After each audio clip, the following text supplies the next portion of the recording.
ब्रह्म ध्वनि। ओ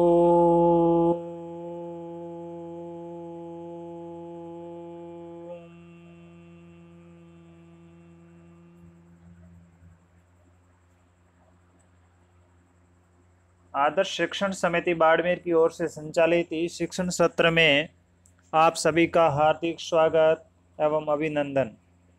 आज हम सभी विशेषण के बारे में पढ़ने वाले हैं।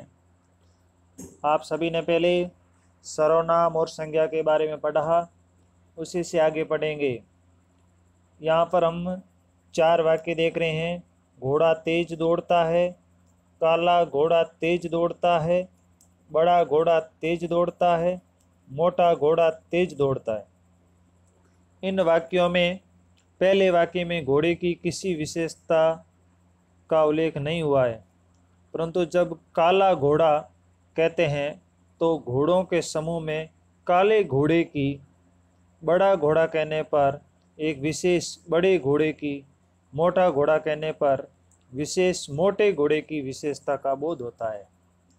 इस प्रकार काला, बड़ा, मोटा शब्द संज्ञा घोड़े की विशेषता प्रकट करते हैं।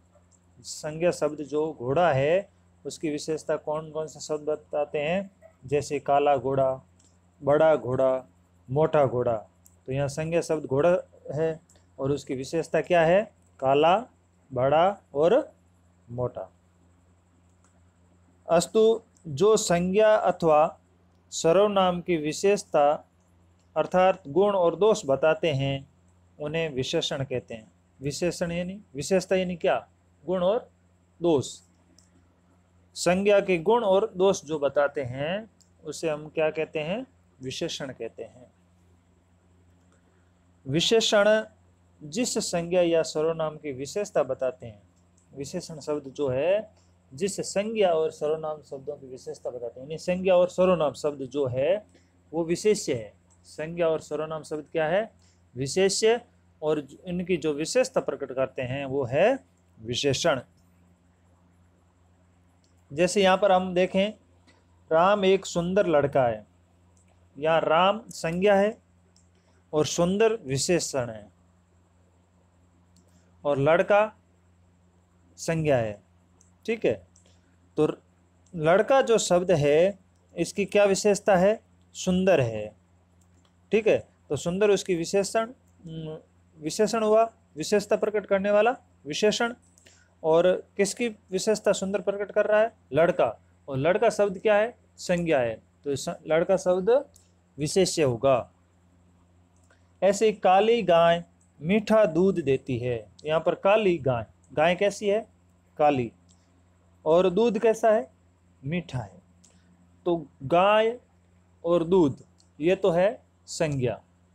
गाय और दूध क्या है, संज्ञा है।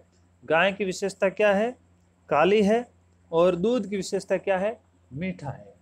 तो मीठा और काली ये दोनों क्या है, विशेषण है, और गाय और दूध विशेष्य है। ठीक है, ऐसे ही वाराणसी एक बड़ा शहर है। यहाँ पर शहर की क्या विशेषता है, बड़ा है, शहर संज्ञा शब्द है और बड़ा शब्द क्या है, विशेषण है। तो जिस शब्दों की विशेषता प्रकट हो रही है, संज्ञा शब्द क्या है, विशेष्य है। तो हम कह सकते हैं इन वाक्यों में जो सुंदर, काली, मीठा और बड़ा ये तो है विशेषण।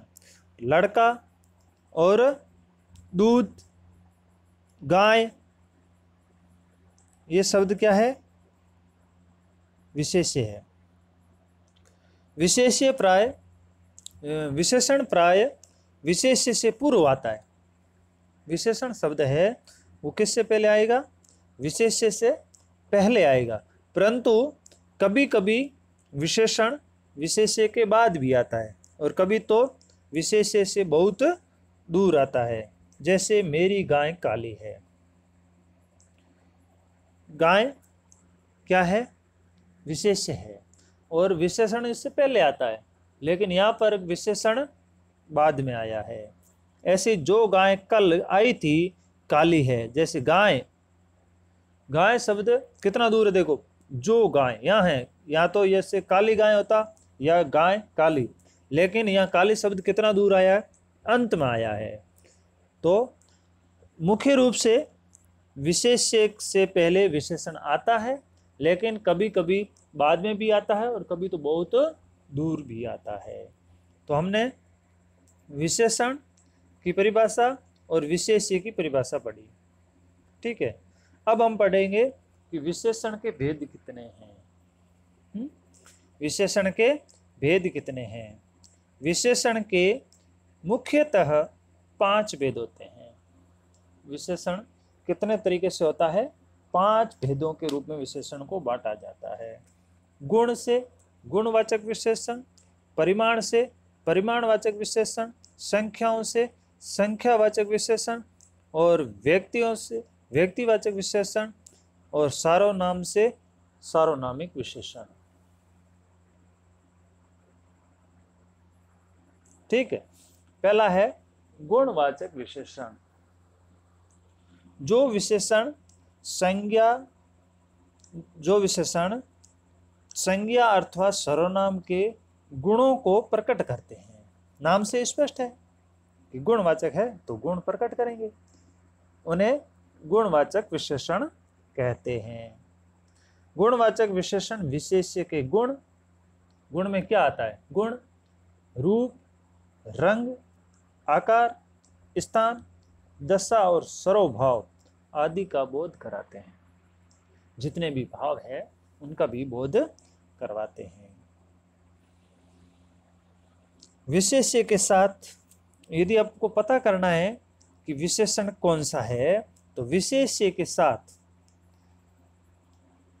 कैसा कैसी का प्रश्न लगाकर इसे ज्ञात किया जा सकता है। कैसा लड़का, कैसी पुस्तक, कैसी गाय, ठीक है। तो जैसे कैसा लड़का, अच्छा लड़का, सुंदर लड़का, ये उत्तर मिलेगा। जो उत्तर मिलेगा वो क्या है, गुणवाचक विशेषण है। जैसे गुण में क्या क्या आता है, अच्छा, बुरा, उचित, अनुचित, पापी, दानी, संत, सज्जन, दोस्त, सीधा, ऐसे शब्द। ऐसी दशा में युवा, मोटा, भारी, पतला, गाढ़ा, ये उसकी क्या है, दशा है। वृद्ध है, गीला है, सूखा है, गरीब है, अमीर है, रोगी है, पालतू है, ये उसकी दशा है। रंग में लाल, काला, पीला, ऐसे रंग। और स्थान में चौकस, उजाड़, पहाड़ी, ऐसे स्थानीय भाग। काल में वर्तमान, भूत, भविष्य, प्राचीन, अर्वाचीन, ऐसे शब्द आते हैं, वो आते हैं काल में। कभी कभी गुणवाचक विशेषण में विशेष्य लुप्त हो जाता है, तो विशेषण की संज्ञा का काम, जो विशेषण ही क्या करते हैं, संज्ञा के काम करते हैं। कभी कभी क्या होता है कि गुणवाचक विशेषण में विशेष्य यानी जिसके बारे में बताया जा रहा है वो लुप्त हो जाता है। जैसे गरीबों पर दया करनी चाहिए, यहाँ गरीब, गरीबों, ये विशेषण है, लेकिन ये खुद ही विशेष्य का काम भी करता है। भूखों को भोजन देना चाहिए, भूखों को भोजन देना चाहिए, तो भूख की जो लुप्त हो गया उसके विशेष्य लुप्त है, लेकिन विशेषण खुद विशेष्य का काम कर रहा है। परिमाणवाचक विशेषण, परिमाण से बात है जो शब्द विशेष्य के परिमाण या मात्रा का बोध कराते हैं, उन्हें परिमाणवाचक विशेषण कहते हैं। इनमें विशेष्य शब्द प्राय द्रव्यवाचक संज्ञा होती है। जैसे 2 लीटर दूध, थोड़ा पानी, ये क्या है, उन विशेष्य की परिमाण है, संख्या है, मात्रा है। इसमें 2 भाग है, निश्चय परिमाण बोधक और अनिश्चय परिमाण बोधक। यानी निश्चय ने तय, फिक्स। जैसे 5 किलो आटा समाप्त हो गया, तो 5 किलो माप इसका फिक्स है, ध्यान में है, पूर्ण है। गिलास भर दूध दिया, एक गिलास है वो भरी हुई है, यानी माप है उसका, फिक्स है। 10 किलो आम सड़ गया, तो 10 किलो। ऐसे अनिश्चय जिसका कोई तय नहीं होता है माप, वो अनिश्चयवाचक परिमाण है, परिमाण बोधक है। जैसे सारा आटा समाप्त हो गया, सारा कितना, 2 गाड़ी 4 गाड़ी 5 गाड़ी, ऐसा कोई माप उनका है नहीं। थोड़ा दूध गिर गया, अब दूध कितना थोड़ा है उसका कोई माप फिक्स नहीं है, तय नहीं है, इसलिए अनिश्चय परिमाण बोधक है। बहुत आम सड़ गया, समझ गए ना। तो ये सभी अनिश्चय परिमाण बोधक है। ऐसे ही तो पहला तो हमने पढ़ा गुणवाचक विशेषण, दूसरा है परिमाणवाचक विशेषण, और तीसरा है संख्यावाचक विशेषण। संख्या यानी उस विशेष्य की संख्या से संबंधित विशेषता का बोध होता है, कि संख्या से उसका माप पता चलता है, उसकी विशेषता प्रकट होती है, उसे संख्यावाचक विशेषण कहते हैं। जैसे 4 मित्र, चौथाई लोग, कई बालक, दोगुना खर्च आदि, इसके विशेष से प्राय जातिवाचक संज्ञा होती है। जैसे इसमें भी 2 भाग है, निश्चित संख्या और अनिश्चित संख्या। परिमाण के भी 2 भाग थे, वही भाग यहाँ है। वहां माप निश्चित है और अनिश्चित था, यहाँ संख्या निश्चित और अनिश्चित है। निश्चित संख्या में आप समझती है 1 2 3 5 7 8 9 10, आधा, पौना, पाव। और अनिश्चित में इससे संख्या का कोई निश्चित बोध नहीं होता है, जैसे कुछ, कहीं, सब, कुल आदि।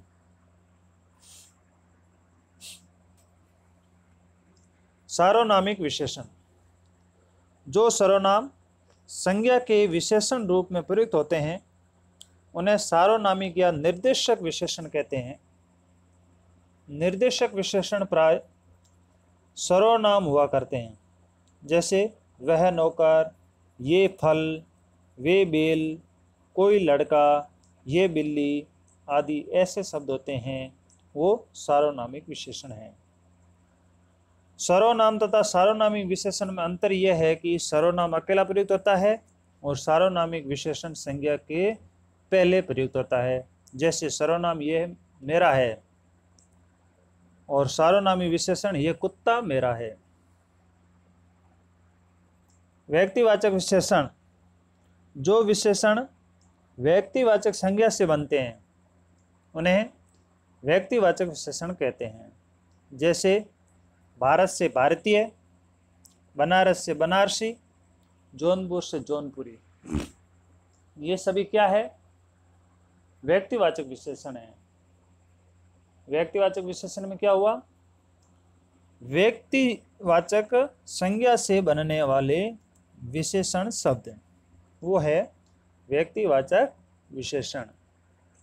तो इस प्रकार हमने विशेषण की परिभाषा भी पढ़ी थी, विशेषण के भेद भी पढ़े, और संख्यावाचक विशेषण और परिमाणवाचक विशेषण का अंतर, सर्वनाम तथा सार्वनामी विशेषण में क्या अंतर है, ये 3 प्रश्न हम गृह कार्य में करने वाले हैं। धन्यवाद। जय हिंद।